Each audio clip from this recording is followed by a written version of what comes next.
दोस्तों, रावण का नाम सुनते ही हम में से अधिकतर लोगों के मन में एक क्रूर राजा, अहंकारी व्यक्ति, एक असुर और सबको तुच्छ समझने वाला एक घमंडी व्यक्ति की छवि उभरती है। लेकिन हम में से बहुत ही कम लोग हैं जो यह जानते हैं कि रावण सर्वशक्तिशाली, एक कुशल राजा, अत्यंत बुद्धिजीवी और अपने परिवार की रक्षा के लिए किसी भी हद तक जा सकने वाला भगवान शिव का एक असीम भक्त था।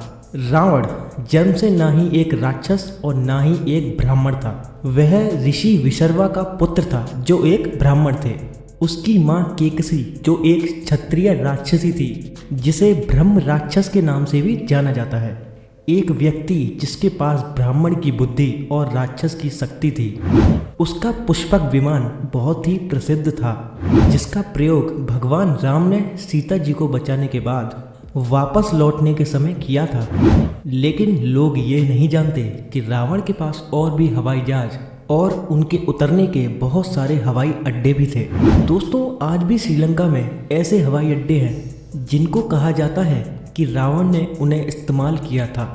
दोस्तों, क्या आप ये बात जानते हैं कि भगवान शिव ने ही रावण को रावण का नाम दिया था। दोस्तों, ऐसा कथाओं में बताया जाता है कि रावण शिव जी को लंका ले जाना चाहता था, लेकिन शिव जी इस बात पर राजी नहीं हो रहे थे। तो उसने पर्वत को उठाने का ही प्रयास किया, जिसे देख शिव जी ने अपना पैर कैलाश पर्वत पर रख दिया, जिस वजह से रावण की एक उंगली दब गई।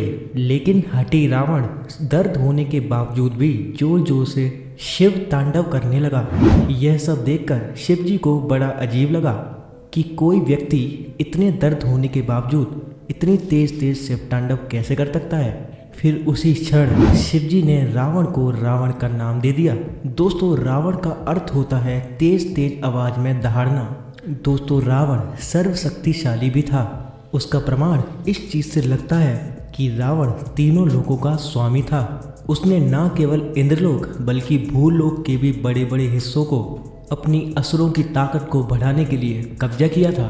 दोस्तों, रावण अपने समय का सबसे विद्वान व्यक्ति माना जाता है और रामायण में भी बताया जाता है कि रावण जब मृत्युशैया पर लेटा हुआ था, तब राम जी ने लक्ष्मण को उसके पास बैठने के लिए कहा था, ताकि वो मरने से पहले लक्ष्मण को राजपाट चलाने और नियंत्रण करने की गुरु शिक्षा दे सके।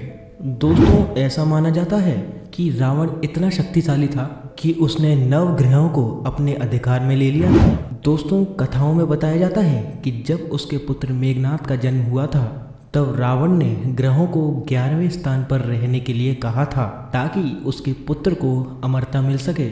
लेकिन दोस्तों, शनिदेव ने ऐसा करने के लिए मना कर दिया और वह 12वें स्थान पर जाकर विराजित हो गए। रावण इस बात से इतना नाराज हुआ कि उसने शनिदेव पर आक्रमण कर दिया। दोस्तों, सिर्फ आक्रमण ही नहीं, उसने कुछ देर के लिए शनिदेव को बंदी भी बनाया था। दोस्तों, रावण के ऐसे तो बहुत से नाम थे, लेकिन दशानन उसका सबसे लोकप्रिय नाम था।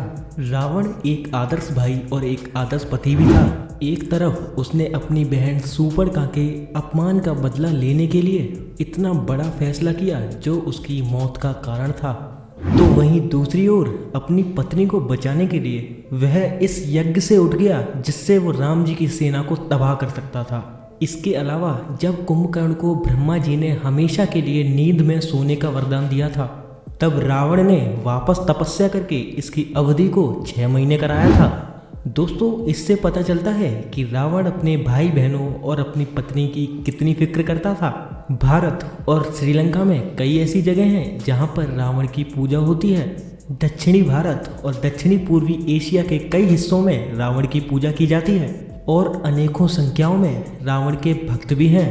दोस्तों, कानपुर का कैलाश मंदिर साल में एक बार दशहरे के दिन ही खुलता है, जहां पर रावण की पूजा की जाती है। इसके अलावा रावण को आंध्र प्रदेश और राजस्थान के अलग अलग हिस्सों में भी पूजा जाता है। दोस्तों, आखिर हम क्यों रावण को दुष्ट और अहंकारी के रूप में देखते हैं, जबकि दोस्तों आज के इतिहास में रावण के जितना बुद्धिजीवी और बलशाली व्यक्ति शायद ही कोई हुआ होगा।